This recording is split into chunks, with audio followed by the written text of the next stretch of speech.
least covering the head, whether with a scarf or with a gatra like that of blue. But sir, what about what Shah Rukh said? And I know a lot of my friends say this. Of the Prophet. So to say that covering the head is not a part of Muslimanity is totally wrong. The beard is a part of the Muslim identity.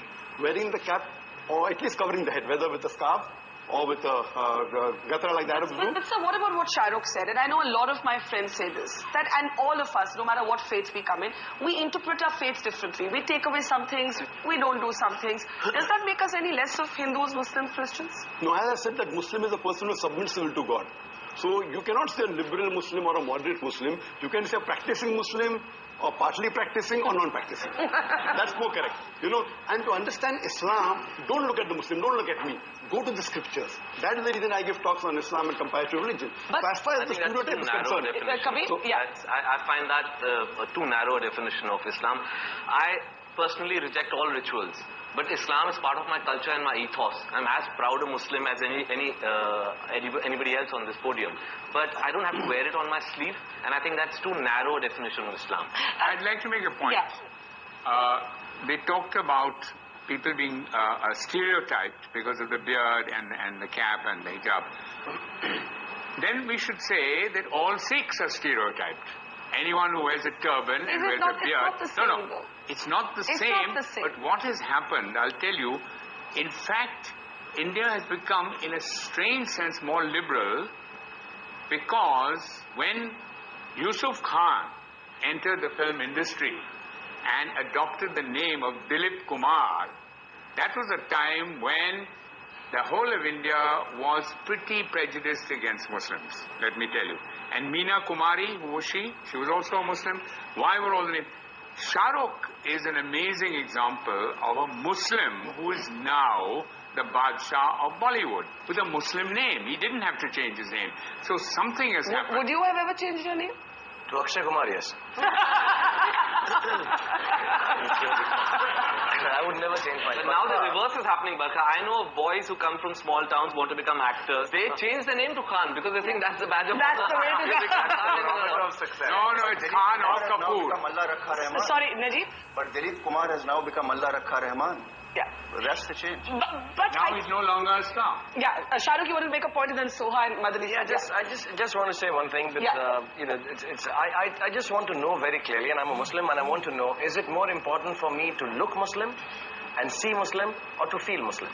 I fully respect the scriptures. I fully respect all the hadiths. I have read the Quran in my own way, in Arabic and in English.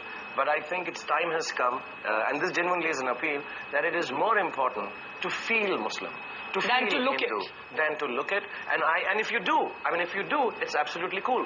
And if you don't, it's absolutely cool. Doctor, I quick response to that, and I got two guests waiting to speak. The best is to practice Muslim, number one. Yes. Appearing is important, but lower down. I'm not saying appearing is the most important. For a person to practice Islam is more important. Beard comes lower down. Beard is not in the 70 major sins that it's not there. But you know, what about what Kabir is saying? And there was a story of a young boy whom I interviewed, who studies in a convent school in Madhya Pradesh. And he's a poor boy. And the school rules wouldn't allow him to wear a beard. He went all the way to the Supreme Court to say, I must be allowed to keep my beard. Otherwise, I prefer not to study. And he actually dropped out of school for a while because of that. The Supreme Court eventually ruled in his favor.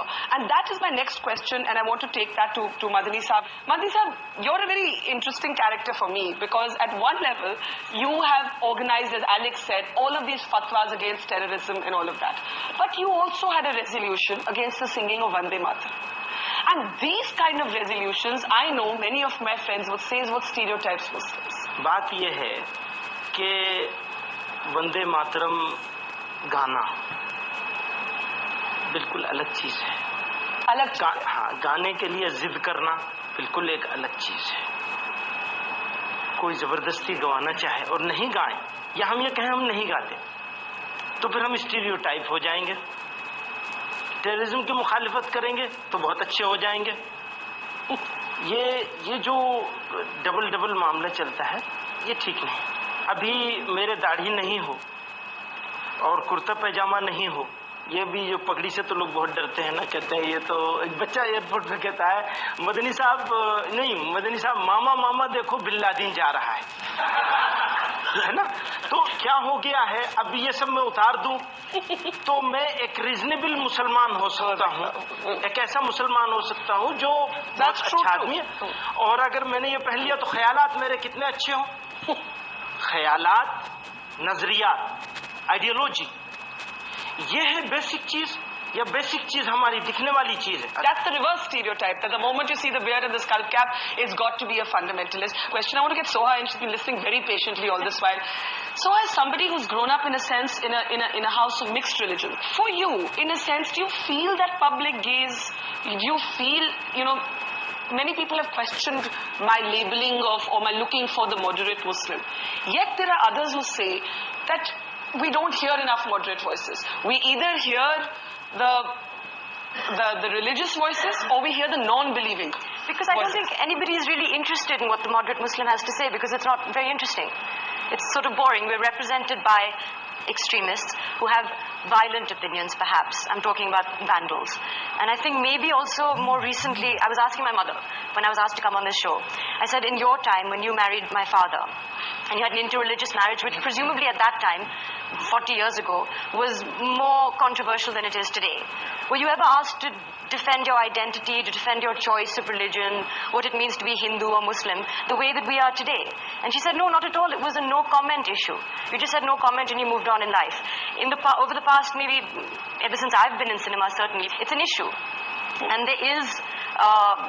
people do ask me, do you feel aggravated by what is happening as a Muslim? Do you feel the need to stand up for your religion because it is being misrepresented in the media? And I think for me, religion is a very private matter. It's between my maker and me, and it's not something that I would want to discuss in any public forum, even this one.